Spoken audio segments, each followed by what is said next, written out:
အသားဟင်းတစ်မျိုးရဲ့အရန်ဟင်း9မျိုးရဲ့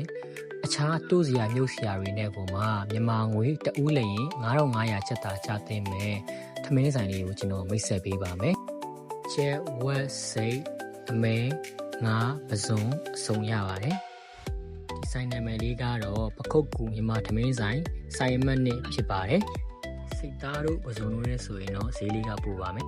ဒါလေးတွေကတော့အတိုးမြုပ်လေးနဲ့အရန်ဟင်းလေး5မျိုးဖြစ်ပါတယ်ဒီနေ့ကျွန်တော်တို့ကတော့ဒီအားလေးကြော်လေးရဲ့ဒီကြက်ဘူးလေးရဲ့နဲ့ကျွန်တော်တို့စားမှာဖြစ်ပါတယ်ကဲစားကြပါဦးဗျာကျွန်တော်ကတော့ဒီကြက်ဘူးလေးနဲ့မှာပြီးတော့စားပါတယ်ကျွန်တော်ကတော့အတိုးမျိုးချက်တဲ့သူဆိုတော့အတိုးမျိုးပကံနဲ့ကအတိုးမျိုးလေးတွေကိုတစ်ခုပြီးတစ်ခုရှယ်ဆွဲနေပါပြီဒီဆိုင်ရဲ့လက်ရလေးကတော့ကျွန်တော်တို့ဒီအညာလက်ရလေးဖြစ်ပါတယ်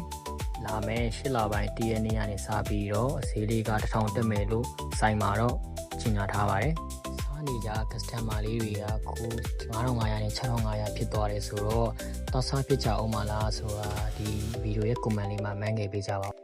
ကျွန်တော်ကတော့တော့စားဖြစ်ကြမယ်လို့ထင်ပါတယ်ဗီဒီယိုလေးကိုအဆုံးထိကြည့်ပေးကြတဲ့အတွက်အားလုံးကိုကျေးဇူးတင်ပါတယ်